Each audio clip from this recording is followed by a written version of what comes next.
Cool. But I am going to keep the conversation flowing a little bit, like I was mentioning before, because for those of you who are just listening, I'm based in Toronto. Osnat is based in New York. New Correct me if I'm Jersey. wrong. New New Jersey. Jersey. I lived in Yeah. New Jersey too for a period of time. Oh, cool. Yeah, in Maplewood. Are you familiar with it? No, no. Okay, I'm it's a in small town. Bergen County, North, New Jersey, North New Jersey. North New Jersey. Okay. I believe it's East New Jersey, uh, where I was based in. Like very close to New York, 45 minutes from New York. So just by Yeah, train. yeah. But I'm 45 minutes from New York also, but from the other side. oh, okay. Nice. Not the other side, from the north of New Jersey. Yeah. And I was also interested too, Osna, I was scrolling down your LinkedIn, and when I was reading your posts, because basically I found you through LinkedIn posts, and I was super excited to reach out. But when I saw that you were based in Kitchener for one of your companies, I got so excited because I spent so much of my like youth in Kitchener. And yeah, I mean, what was the company that you were doing there? I know that you were remote, but what was your role there? So no, it was I was remote, and the company was Kin, and it was a daughter company or kind of a sub company of Kick Interactive, which is a messaging platform, or Mm, more was a messaging platform, and Kick was their kind of token platform. They raised, they had a it it was in the age of when coins, bitcoins, and all the how do you call it, the yeah, like the cryptocurrency. the yeah, but it's kind of all the meme coin, the cryptos, the all those, although the blockchain, okay, the Yeah. blockchain era started. And so Kik, the messaging app, was very popular, especially in Europe and Canada, and they issued crypto on their own blockchain, and it was very successful. They raised like $100 million, and I was doing the marketing to get that going. They hired me because there was a really big community of fans of that coin, and there was a lot of partnership. We wanted to build like an ecosystem. It was a great experience, but it was completely remote, and I've never been to to their headquarters. But the company is based there. Yeah, and it makes sense too because for those of you who are like also aren't Canadian, Kitchener Waterloo is like the I use this word like very loosely, but it's like the Silicon Valley, quote unquote, of Canada because it has the University of Waterloo and has like that's a very uh, big computer science school, one that I Yeah, wanted to go to, but marks weren't great enough to go to the University of Waterloo. yeah. So There were a lot of really good, really great, smart people there. Have to say, I learned a yeah, lot. It was, it was no great, great, doubt. great experience. No doubt. And so even let's backtrack a little bit on this too, because I told you a little bit about my experience that I came from software engineering and then I went into marketing. Uh, how how did your transition go? Like, how did you start on marketing and then how did you go all the way to like me seeing your posts constantly on my feed on LinkedIn? Oh, that's such. Well, I started in marketing very early, in my early 20s, Mm, and it was even before the bubble of 2000, I have to say, and 2001, it was the time that the first kind of tech bubble exploded. I worked in the website development, and oh, sorry, in that era, I worked in e-commerce, so introducing brick and mortar store to building their own e-commerce shop, e-commerce shop, and it was a great experience. I loved that because it was the new thing. eBay just came out, like ICQ, eBay, Mm, Hotmail, all those old-fashioned keywords, So it was introducing to the e-commerce, and then the bubble exploded. After that, I joined a company that did really advanced websites, and in that era, all the websites were really basic HTML, but that company did like the front and the back. The front was really advanced, beautifully designed. The back was a CMS, like not a customer management system, but a content management system. So, managing the entire website, it was really new at that time. And introducing that to corporates and enterprises, bringing them to a new way of having their presence online. So looking at, this is my brand. If you look at a corporate in that era, like this is my brand. Now, how do I interpret that to digital? How do I bring that to the digital world and into my website, into my messaging?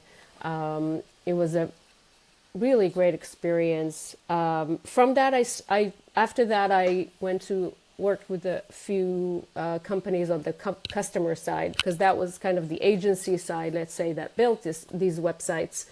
And then I switched to the other side. One of my customers, after I left, had a baby, went back, hired me as their marketing manager, and from there, from each company, I learned more about, the digital advanced, and we started having, ads and social media and content and SEO, right? And mm, Google came out with their search, and doing email marketing, and combining online events and offline events. So much comes into marketing in that digital age. So I kind of this was my transition. It was always marketing. It was always the digital. In my, let's say, in the last 5 years, my previous company was Browseware. I joined that. It was it is a 3D digital prototype of for apparel, working with wow. really the biggest apparel companies in the world on reducing the physical prototype in the development process. I joined that. It was a small company, and I think it was under 10 million ARR. And when after 4 and something years, it was 4 times that. And it was an amazing experience of getting the company from the biggest, let's say, I call it like the biggest secret of the product development of these enterprises, and bringing that forward to the world, kind of showing it, and building a community, going from a very small company that nobody knows about to something that is a market leader and developing the market. And recently I worked with Rep. That is a conversational AI platform, and AI is all the rage, right? Of course. Bringing AI to the market. So conversational AI is such an amazing thing on so many levels, and I immediately got hooked on that in terms of the way of speaking and communicating with systems, with data, right? And the same goes to e-commerce. So the solution is speaking to, writing, in a conversational way, on a chat, on a store, in a store, and then just going all the way from the first engagement all the way to conversion, including sales and support. And the unique thing about that is that it doesn't pop up until there's a disengagement. So it kind of follows the customer. My dog is making noise. You don't hear my dog, right? I hear him a little bit, but Oh, okay. Sorry. No worries. The She's ads. scratching the sofa. So engaging with a shopper from the first engagement on the store until they when they sense that there's a disengagement, only then engaging with the shopper. So very not intrusive, and they can engage in a very conversational way, which I really love. And stores love that too, because it's not mechanical. It understands the entire store and the entire inventory, the entire stores and its policy, and you can just chat with a person. Not all people know what they want, right? Some of them can say, in a very conversational way, I need something, I need something for the evening, and it's very cold. Like, any recommendations? Something very conversational, and the AI just knows how to interpret that into a product offering. So I've been there for a year. It's been amazing growth. I've now ventured to my own, and we talked about that. To my own, I wouldn't call it agency, just working on my own, and starting to work with a few customers, mostly, of course, startups, because this is my forte of working with tech companies on growing their pipeline awareness in early stages. Nice. Which So most you've of been us here from the do. start. No, fair. I mean, you've been here from the start. When you said the dot-com boom, I'm like, Oh, the wow, dot-com boom. That's exactly how it's called. Yes. the dot-com I boom. Like, forgot the you know how it's called, the bubble. or the bubble. But now that you've kind of like seen it since then, all the way till now, what's like the biggest transition that you've seen, or the biggest change that you've seen out of all of them since today? It's I think there were a few milestones.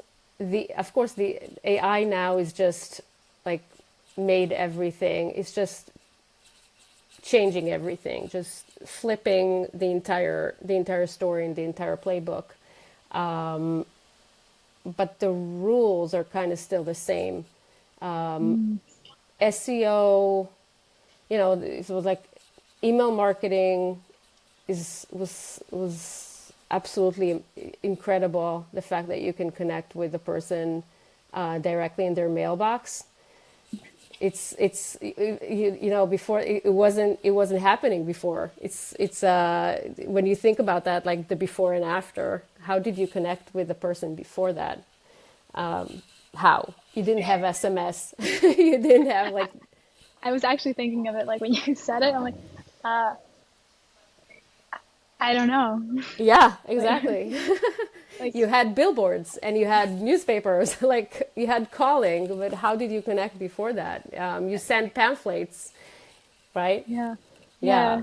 yeah. Direct mail was really big, I guess, before that. I wasn't in that era, but it's like the fact that you can connect with somebody directly in their mailbox, in their work mailbox or private, was just an incredible change. And of course, Google, like Google is an incredible milestone. The fact that people actually you could target exactly what people searched. So that's, until today, I think that's the highest, like the fact that you can either optimize with SEO or pay to be there in the top results for somebody that searches for your solution is just like, they have intent, they're warmed up, they see you immediately. It's just the greatest opportunity still. And when it started, it was also the greatest opportunity, because before that it was banners. You just bought banners. You said, I'll buy banners on MSN website, msn.com, for 1 million views, and you don't really know who you're targeting. You can just target by maybe specific pages or something like that. So that's that was an amazing shift. Yeah, but at the same time, I think it's also made like the barrier to entry like very low for a lot of people too. And I don't. I think that it True. also has its like pros and it has its cons at the same time. Have you Yeah. seen more pros and more cons overall between both of them? Well, if you lower I think if you lower the barrier for entry, it's immediately it's it's pro. I mean, for me at least. Hmm. In my view, I never worked with big tech, really big tech, right? That had the millions and millions, and you always see them buying the biggest, the best places, the best real estate on digital and on physical. But when you're a small company and you're competing with big tech, and you have the drive and you have the messaging and you know what you're offering now, with email, with search, with all the tools that you have, you can actually compete with them. The threshold is much lower, and you can, if you optimize for that, if you know how to be very, very specific and very smart about it, you can actually be there front and center in front of your customer, of your audience. And that's something that made so much difference. I think that's why so many small companies were able to grow so much, because the gates were much wider, for those with ambition and that invested in that. Yeah, and kind of like getting rid of like the gatekeepers that were there is Hmm. kind of like, I don't know, at least for me. And like what I keep mentioning is like my Instagram. I mean, every time I have a coworker who's like every time you mention like your Instagram and how much you grew your Instagram, I'm gonna take a shot because she's so overhearing about my Instagram account.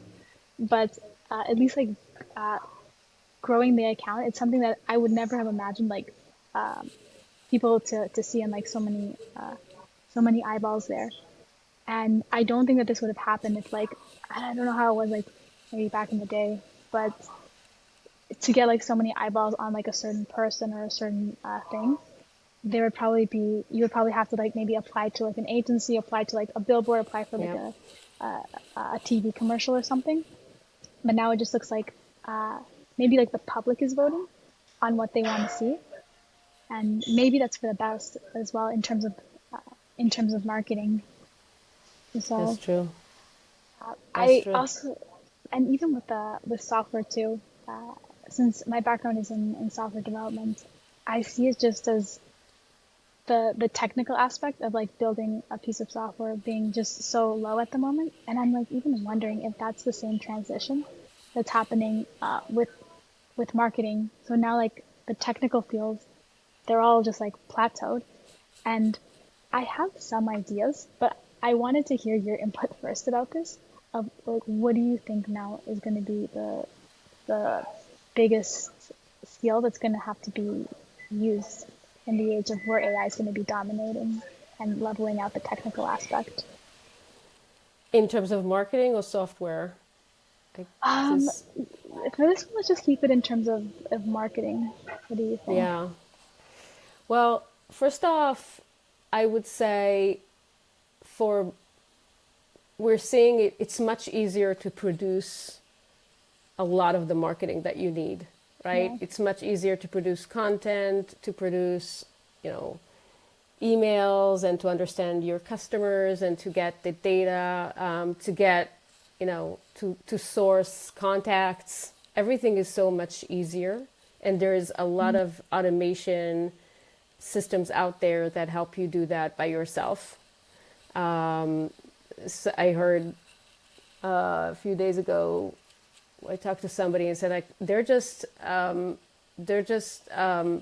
like making us irrelevant, for marketeers. Like founders can do it themselves, but yeah, maybe not so sure, not the whole way. But that I think the thing is that it makes us it makes not as it makes marketeers need to be kind of level up, right?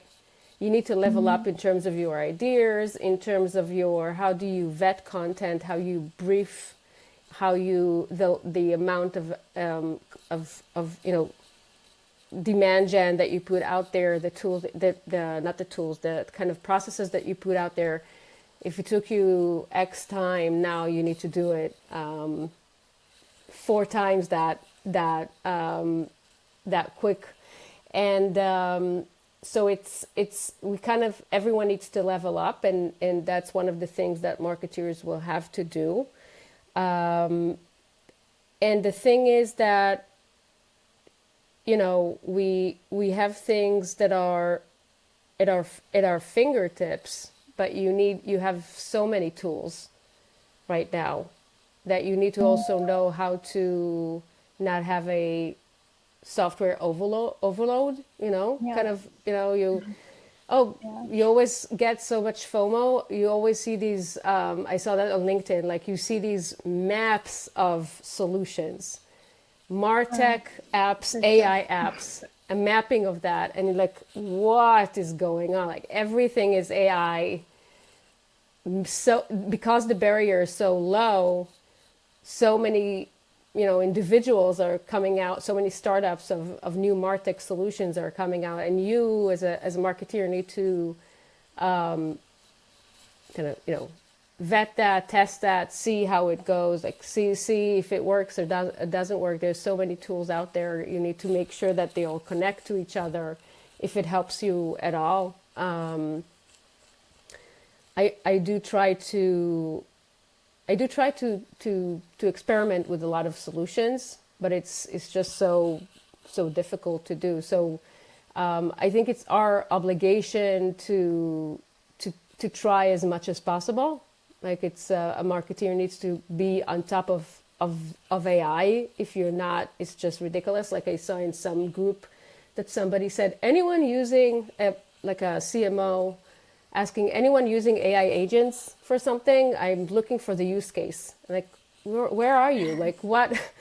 I was thinking to myself, like, I didn't answer her, but it was like, it's August of 2025. We're so, come on, let's just get into that. Just start seeing, adding software and seeing how you can add agents to be more advanced. I think a lot of people overcomplicate that in marketing, and it's pretty easy to, once you open your mind, it's pretty easy to add, but you do have to be thoughtful. What's some of the best use cases that you've seen AI used for?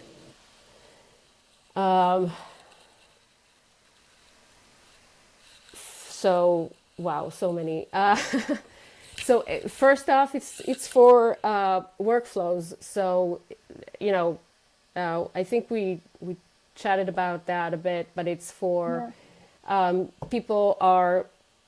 customers are signaling that they're interested, that there is intent there, and then getting AI to identify that, enrich that, and orchestrate the engagement that you're supposed to send out.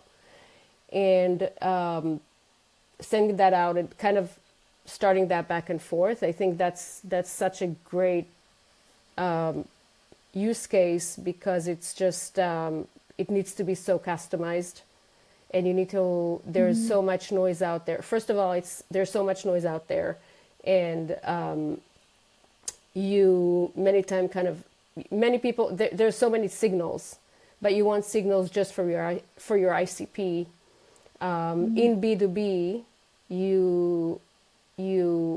it's so important to be on top of your ICP, right?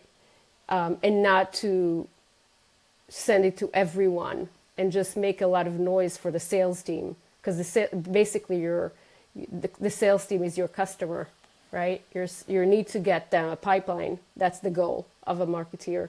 So you want to target only your ICP, and at the right time with the right content, as customized as possible, to not lose the momentum. So you need to kind of get all the noise out and filter it for the right target that gives you a signal. So that's the first one, and there are great systems for that, AI agents for that. So you connect that to your CRM. That's the first one, and then to send them, as I said, the right message to fit their their industry, their segment, if they posted or not posted, recently. So sending something that is not generic, and that's also something that is kind of now more possible than ever with AI. And of course, there are other use cases such as, I just posted about it recently, just getting all of your CS content and getting the AI to filter that and getting the success stories, for example, right? Helping your messaging with, these are the small use cases that customers just gained so much from your product, and using that in your story, because many times marketeers have a tendency to go through the jargon of, we help conversion, we help growth, we boost Oh yeah, for sure. we reduce churn. You kind of talk very gently. We will help you do this and that, but you don't get into the small stories of success and kind of getting that into your messaging. And I think that's another great use case of AI. So you can kind of filter and distill the right stories of your customers. No, for sure. And I kind of have a theory too, and I wanted to get your input on this as well, because, and then we'll transition to the LinkedIn. I think this is a good segue, because from at least what I've seen, like I get a lot of messages on my LinkedIn DMs, which I'm like, they're very generic, and I'm sure that you must too. You get like Oh my, lots of messages, and it's somebody that like copied and pasted something, and you it's it horrible. just floods. And sometimes not only does it, yeah, and sometimes like not only does it like you don't respond, but you sometimes, personally, I'll speak for myself, but I sometimes even just get annoyed because I'm like, you do like such little research on what I even do, and you're just like shooting this out. And I also find it like very similar in terms of the like in terms of like TikTok, in terms of like Instagram, that we're getting like maybe like these short bits of I don't know, of videos of content, and it might have been nice for a bit, like maybe like during the emailing times when email was like just coming out. People might have been like very excited, like, oh, I got this email. Maybe it was like a templated email, but wow, I don't have to go to like a payphone or something to contact somebody. And I wasn't around during the time of payphones, but I can imagine that's what it's like. But now we've had like the rush, and like we're also having like the rush of AI, and it's really nice. But any and sorry, and the short form of like, and the content coming in of like short form content, but maybe, and this is where I want your input. This is Uh-huh. where maybe it's gonna kind of be like a pendulum as well, because I also see like podcasts, like longer podcasts, maybe even like this one, or like the longer form are also coming into play, and people are like, okay, we're good with like the short bits, but now let's like get some long form content in as well. And this is also where it connects with LinkedIn too, because I see all these like messages coming into people's inbox, and I also have to do outbound for sales too. So it's not like I'm different from these guys, but I think that there's like some kind of like tack that you can do this outbound in. Like for instance, anytime that we want to target our ICP, instead of sending vid text, long blocks of text, what we do is like we send a video message. So I don't have my phone here, but here's my phone. But we take my phone, I go to the ICP, and then I just send them like a video message, probably like Uh-huh. three well researched message On per DM. day. Yeah, on LinkedIn DMs, and I'm like, hi, I'm Jordan. Hi, Interesting. Steve. Yep. And the response rate to that is like insane. Like even if it's somebody who's like they don't need my services, they can't afford the services, or it's just not in the market, at Yep. least they're like, oh wow, thanks for like taking the time to actually research and putting like a face to the name. Yep, and would love to just like connect and maybe like 2, 3, 4, 10 years down the line, that's um, true. we can do something.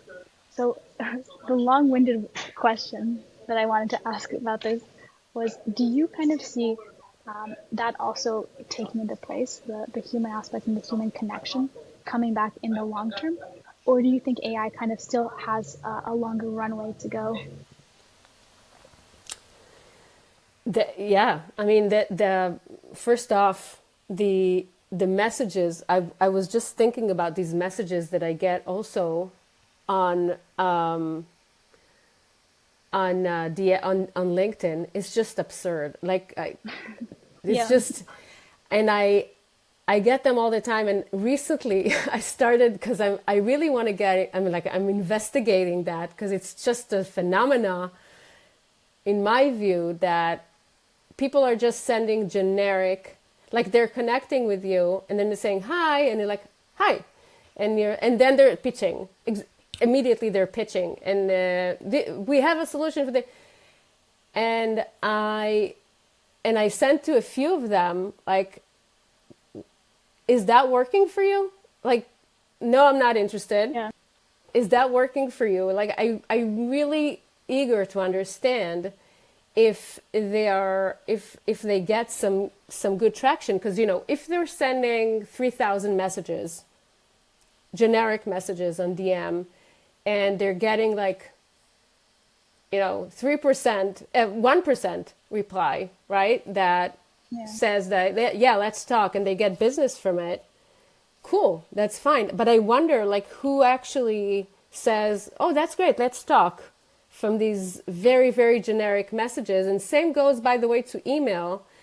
I don't know if you get that too, but there are so many generic, same,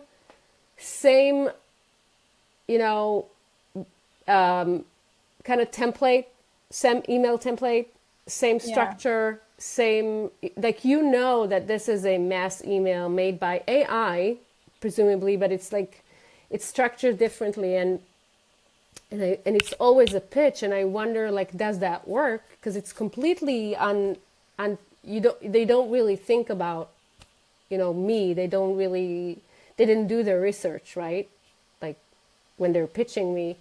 And Yeah. there's a whole difference when you see that somebody actually, on the DM, on LinkedIn DM, actually, like, is human, is sending you like a Yeah. message. And it doesn't have to.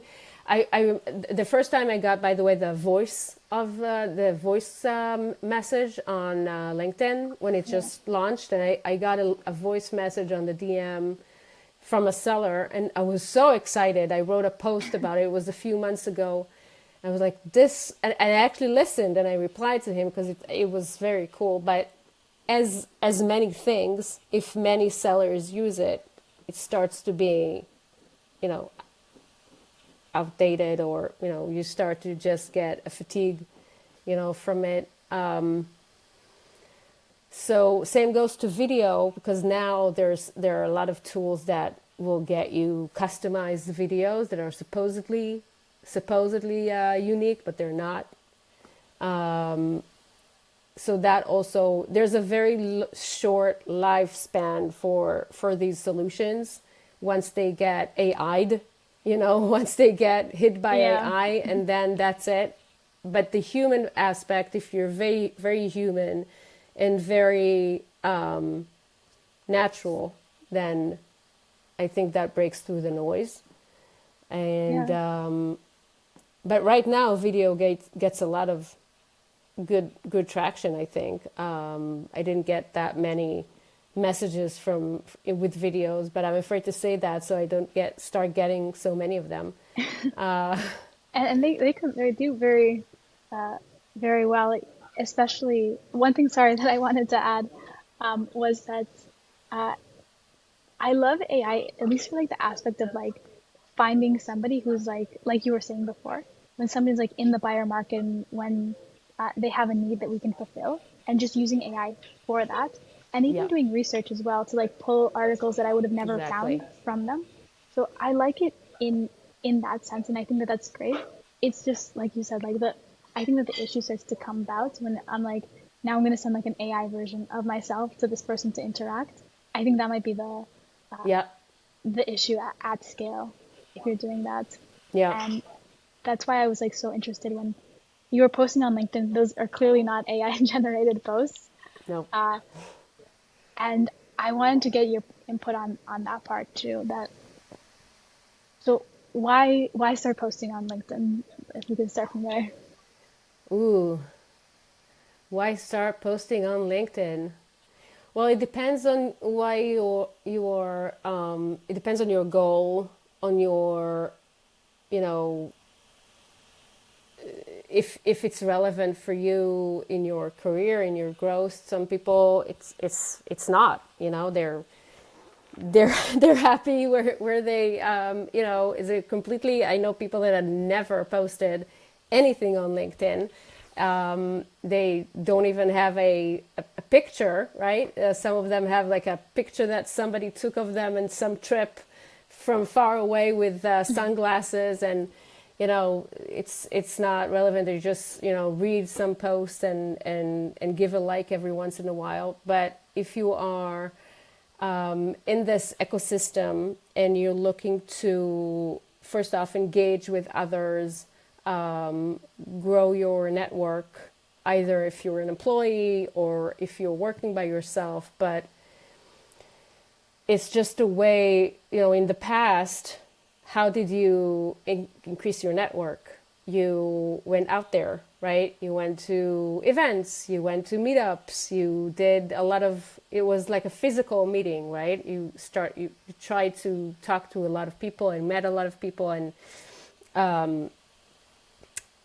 you went to afternoon courses to learn or listen to lectures of people that you thought were going to bring you a lot of value, and that everything of that is now existing on LinkedIn. So you can read insights and lessons and of people that you really appreciate, right? You can read their things. You can meet people that you would otherwise be networking with if you were going out for events. You want to grow your network for your future career. You want to grow it for your customers. I think it's just it's a networking platform, but in a very natural one.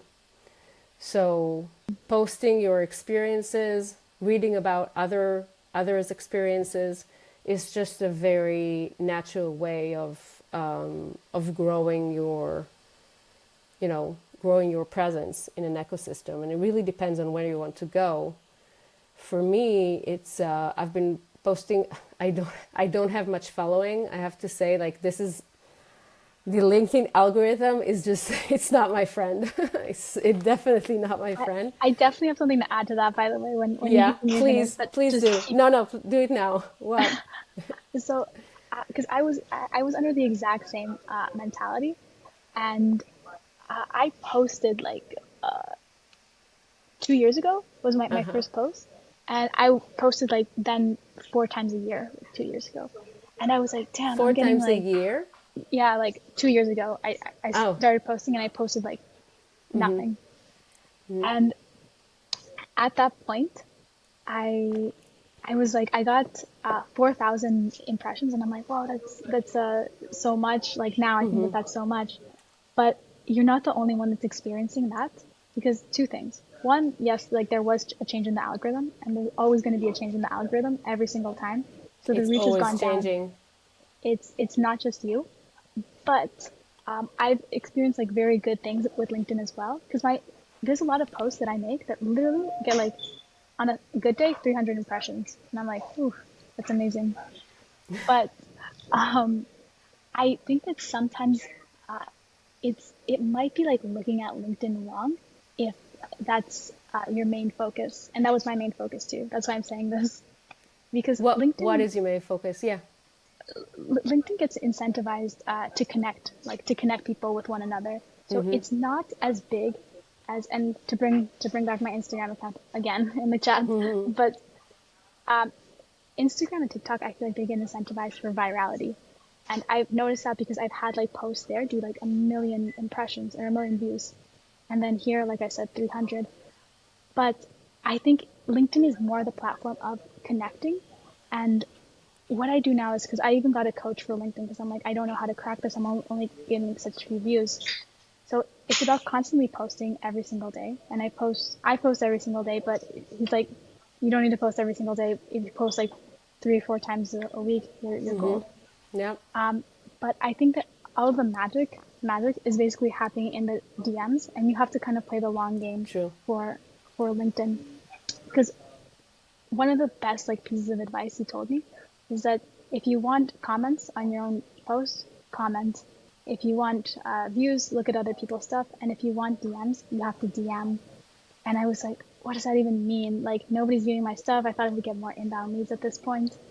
And he's like, well, like, are you reaching out to people? Are you contacting people? Are you connecting with people? And that's even like why, to be honest, that's even why like I reached out to you because I saw one of your posts and I'm like, damn, that was like, her writing style was Yeah. good. And that's what LinkedIn is like incentivizing. It's incentivizing people to connect with people. Obviously, they need to make deals and they need to do it like strategically.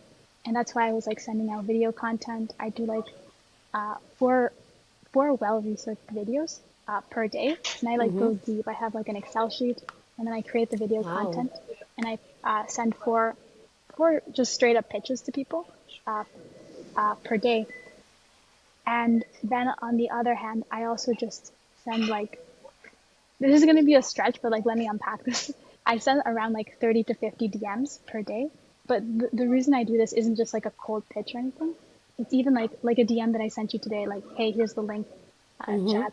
And it's Okay. just It can about be in a creating. thread. It can be like repeated Yeah, DMs.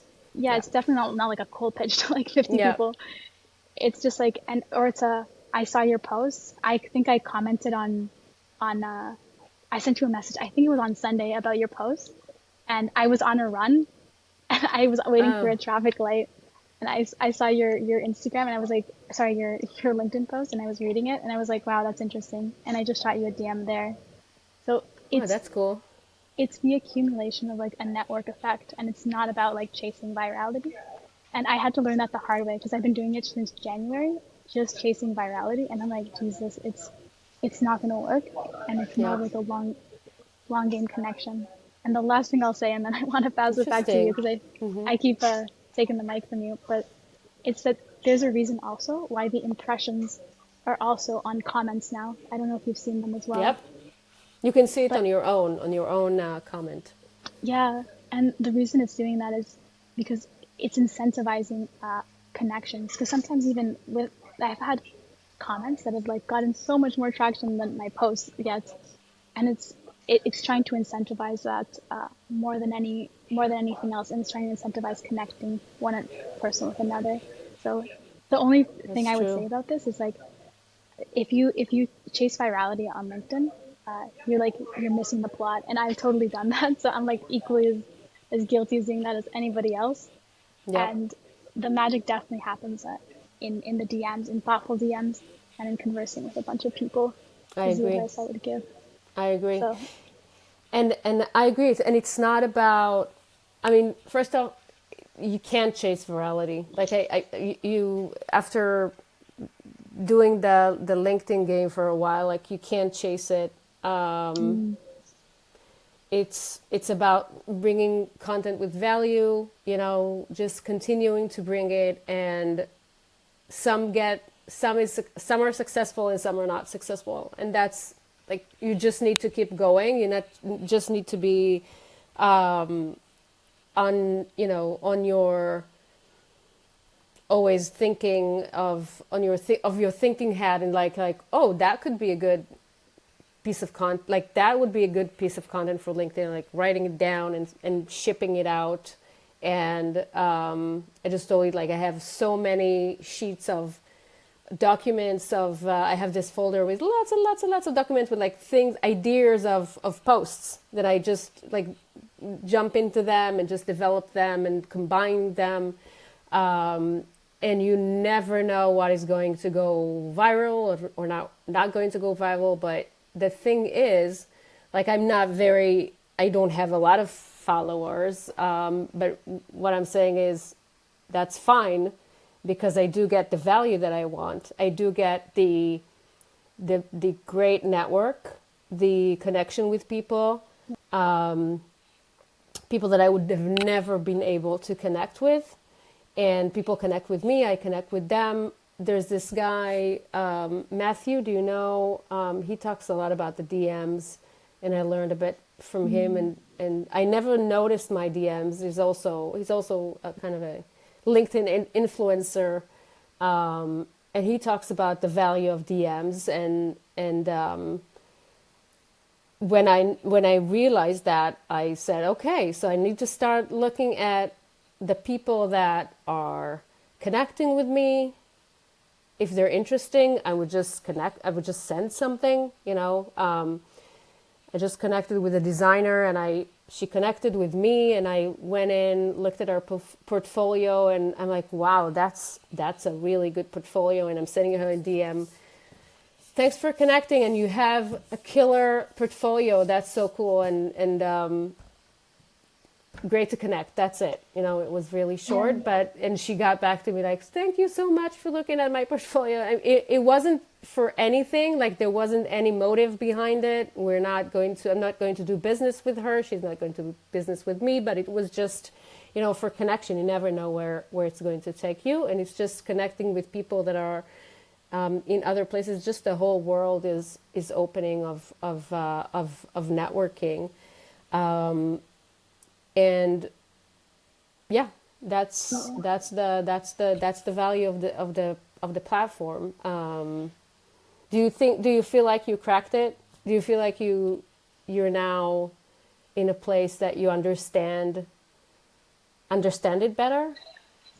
I feel like within the past 2 months, yeah, I feel like I'm definitely in a place where I understand it better, because I came in, right, with just charge my laptop, but I came in with an Instagram TikTok mentality. And I was like, all right, time to go viral here. And it's fine if you go viral as well, because they're supposed to go viral. But I just think that I came with the mentality of like, that is like my ultimate goal here. And I don't know who told it to me. It definitely wasn't my coach, but it was somebody else who told it to me. That's like, it's kind of like an iceberg, that like the post is just like the tip of the iceberg that everybody sees. But what's like actually sustaining the structure is everything that's going on in the DMs, in the comments, especially the DMs. And like you said, the designer, the designer person you were talking to, that it's not necessarily going to be like you're going to do business with her directly, but maybe at some point you're like commenting on one of her posts, Yeah. and somebody sees a really good comment that you make on one of her posts, Yeah. that they ask her, that they DM you directly, or that they talk to her and be like, hey, who commented on this? Like, oh yeah, I talked to this lady one time, and and then connecting each other. So it's really interesting, because it's more kind of like,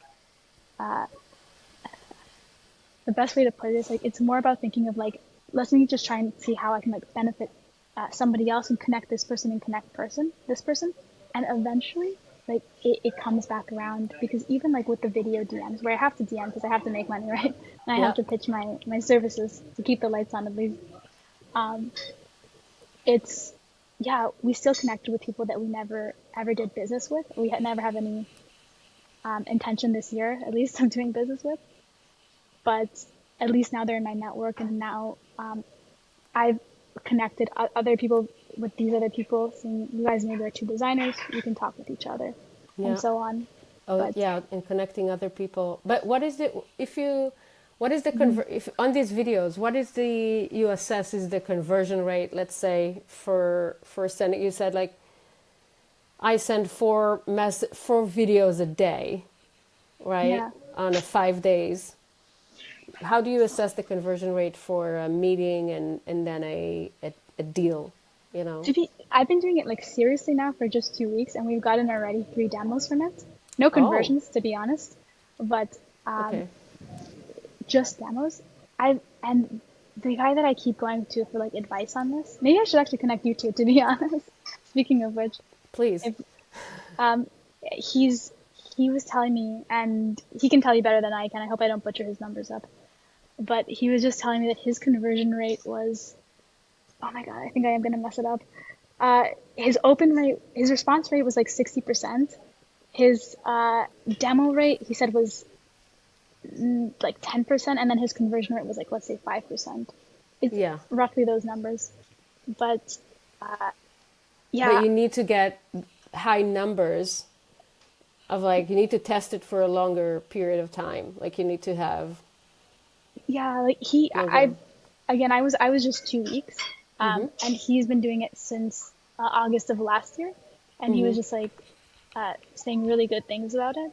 And again, I can't like confirm from like fact, but just at least from what I've seen in 2 weeks, I'm like, okay, maybe there's something here. Let me give it a shot. Yeah. Maybe I'm gonna come back to you in like a year and be like, I was totally wrong about this. Yeah. I've tainted all of my connections. Don't do this. Well, as a if I was in a you know looking for a service and I got a video message, it would definitely, I don't know if it would make me buy something from you and not from somebody else, but it would Mm, definitely make me look at it unlike other other messages that I just get like randomly. We have this solution. We help this company. Da, da, da. So it's much more personalized, and you can actually see that this is a person talking to me that did their research. They know that they can help me. So that's a whole different level of customization, because everyone's already over the part of I saw your post about in the text in the DMs, yeah, great post about conversion optimization. We help marketeers and things like that. Like, yeah, we're hi Osnat, like the first name insert in the message. Like, we're all over. We're over that customization level and being just human and just recording a message and doing the actual research is much more engaging yeah. and getting traction Cheers. for sure. No, But it you're great definitely on is. video. I'm not great on video. I don't know if I'll record these, but you're great on video. Like, you're very natural. I, no, I appreciate the comment, but you should have seen the first ones, like the first videos. Oh my gosh, that was so uncomfortable. It was, I think I even had to record like a few calls yesterday to send them out as outbounds, and I had Uh-huh. to like record it again and like, oh no, shoot. It's like, hi, my name's Jordan. Oh no, shoot. And then I like did it over and over again. But I guess at some point, like you get used to it because you have to get used to it, and it's something that's like changing in the economy, or it's Yep. changing in the in marketing. But no, like it doesn't come easy for me. Like I mean, not to offend software engineers, but we're we're kind of a certain type. So, but Yeah, although I look at your, YouTube and stuff, you're more comfortable on camera than most I, others. I appreciate after 3 years, Oh yeah, but it takes it time. it definitely takes time, also. Like, Definitely. but it's definitely a skill to have, and at least I would say like with the age of the AI, I think that's probably going to be what's going to be the big pendulum swing going back. That we need that human to human connection. Like, okay, everything is leveled. Like the technical playing field is leveled. I can Right. do like long division now. Could never do it in my head. I can use it with a calculator.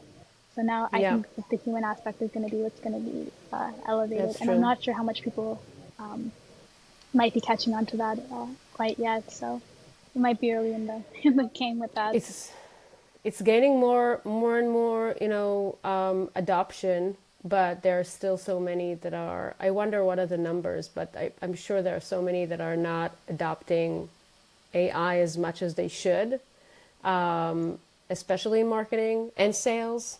Oh, for sure.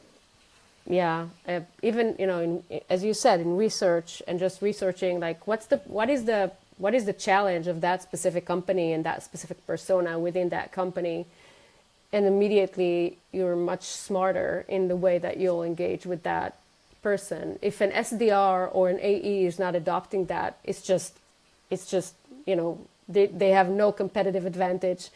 And so there are so many ways to adopt AI into your work. and create it in a much more effective way. And same goes to DMs, right? Yeah, And doing that absolutely. on LinkedIn. Yeah, And I want to wrap it up because we're already overtime, and I really want to like respect your time and keep it within bounds. that's cool. Uh, I feel like we can talk for like we just started. We can talk for 2 hours, right? I, I'll definitely like put the because I'll definitely put the recording off, and if you want to talk a little bit afterwards, No, no, no. um, That's fine. we're all good.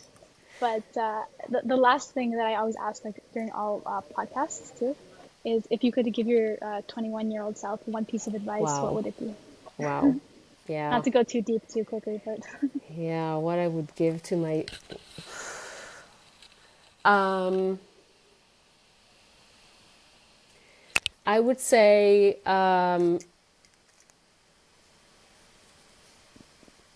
to my 21-year-old self, I would say to just be, to not be worried about,